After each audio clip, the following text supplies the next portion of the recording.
सुप्रभात विद्यार्थियों।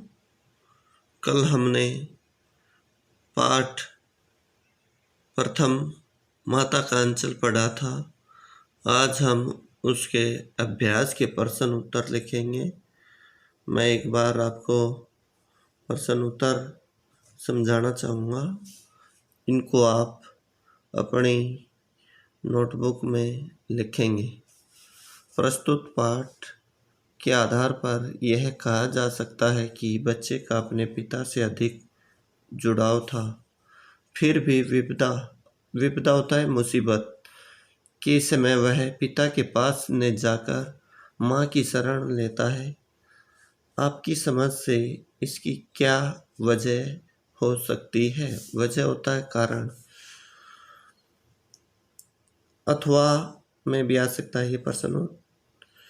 माता का आंचल पाठ का मूल भाव स्पष्ट कीजिए।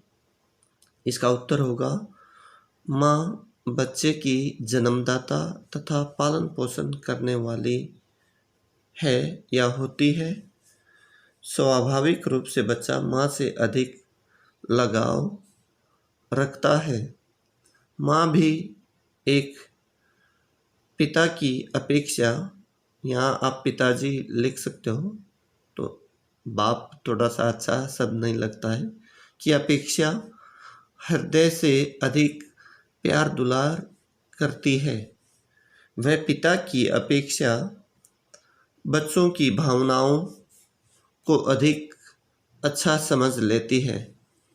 माँ का अपने बच्चे से आत्मिक प्रेम होता है। आत्मिक होता है आत्मा से संबंधित। बच्चा चाहकर भी माँ की ममता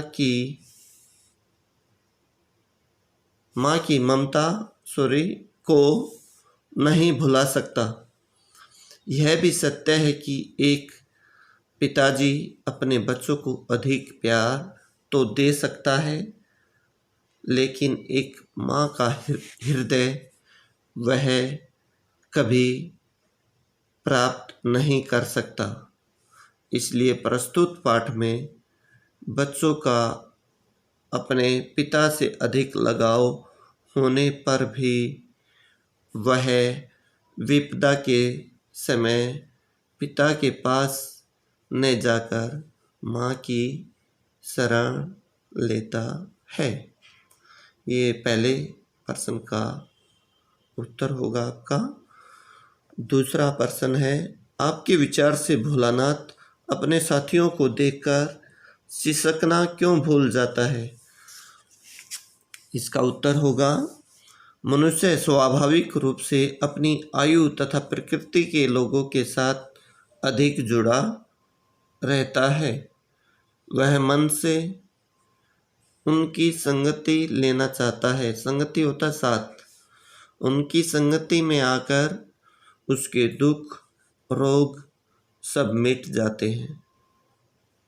विशेषकर बच्चा तो अपने जैसे साथियों की संगति अवश्य चाहता है, क्योंकि उनके बिना उसकी अटखेलियाँ खेल या मौज मस्तियाँ होता है, मौज मस्ती अधूरी रह जाती हैं। वह अपनी संगति में आकर अपने सारे सुख दुख भूल जाता है, अर्थात उसका मन खेल में ही रम जाता है।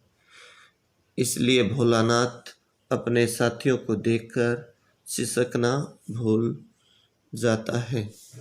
ये दूसरे प्रश्न का उत्तर होगा। ये भी आपको नोट करना है नोटबुक में। तीसरा प्रश्न है, आपने देखा होगा कि भोलानाथ और उसके साथी जब तब खेलते खाते समय किसी न किसी प्रकार की तुकबंदी करते हैं। आपको यदि अपने खेलों आदि से जुड़ी तुकबंदी याद हो तो आप वो लिख सकते हो, वरना ये भी लिख सकते हो आप।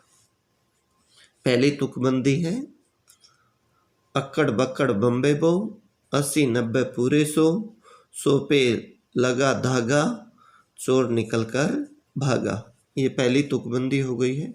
दूसरी है, पोसम पा भाई पोसम पा, डाकिये ने क्या किया, 100 रुपये की घड़ी चुराई, अब तो खेल में जाना पड़ेगा। सॉरी, अब तो जेल में जाना पड़ेगा, जेल की रोटी खानी पड़ेगी, जेल का पानी पीना पड़ेगा। इसके अलावा आप कोई और भी तुकबंदी लिख सकते हो, कोई भी जो आपको अच्छी लगे।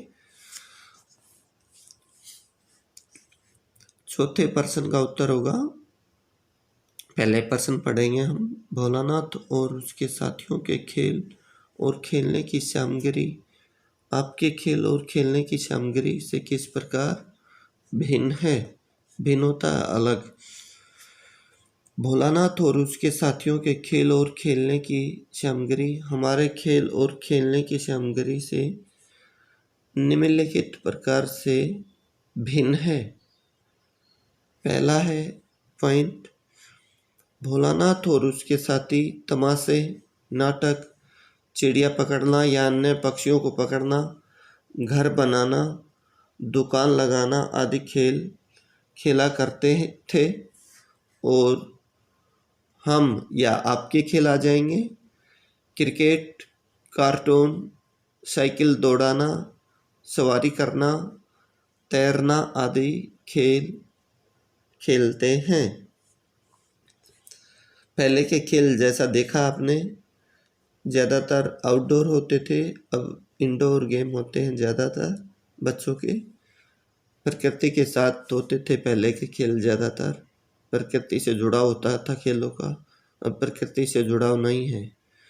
दूसरा पॉइंट है, भोलानाथ और उसके साथी चबूतरा,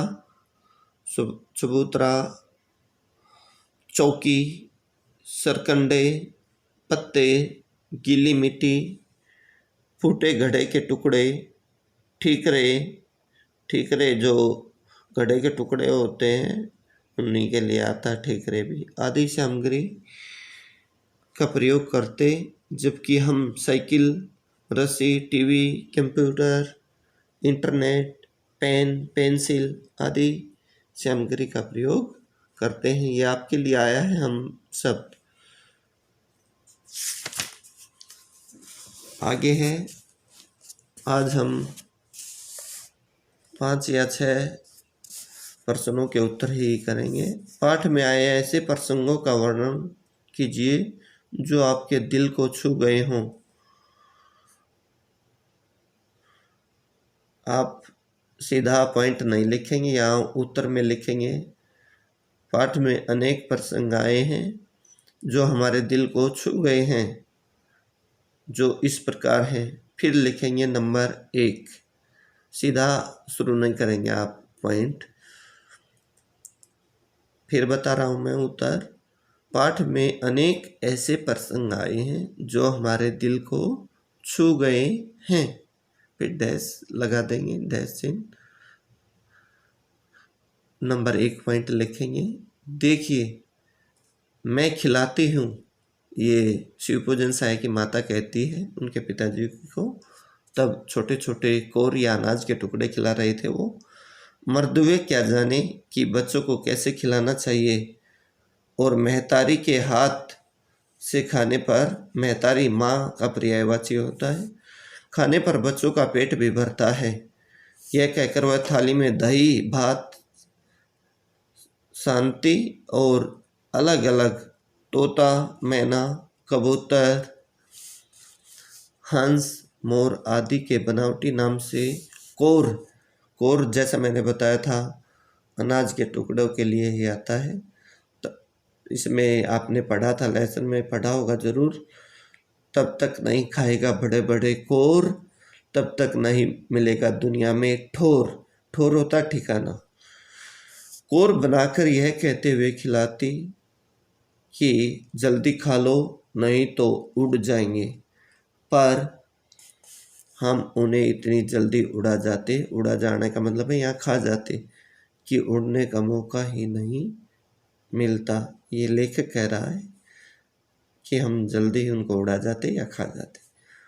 दूसरा पॉइंट है, एक टीले पर जाकर, टीला जैसा बताया था मैंने ऊंचा भाग होता है मिट्टी का, उसको टीला बोला जाता है। जैसे आपके गांव में मदीना में देखा होगा आपने, जिसको थड़ी बोलते हैं, वो टीला या ऊंचा भाग है। यहाँ जो टावर है,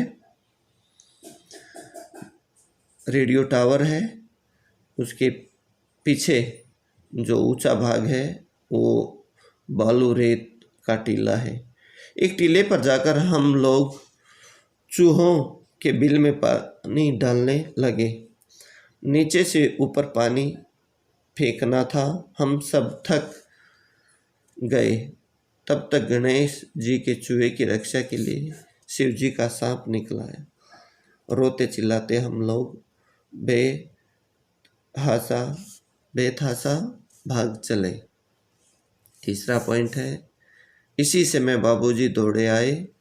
आकर झट हमें मैया की गोद से अपनी गोद में लेने लगे, पर हमने मैया या माँ के आंचल की प्रेम और शांति के चंदोवे की छाया ने छोड़ी। तो इस प्रकार से आज हमने 5 प्रश्न उत्तर किए हैं। ये सभी आपको अपनी नोटबुक में लिखने हैं। कल हम 5 से आगे प्रश्न उत्तर लिखेंगे। धन्यवाद।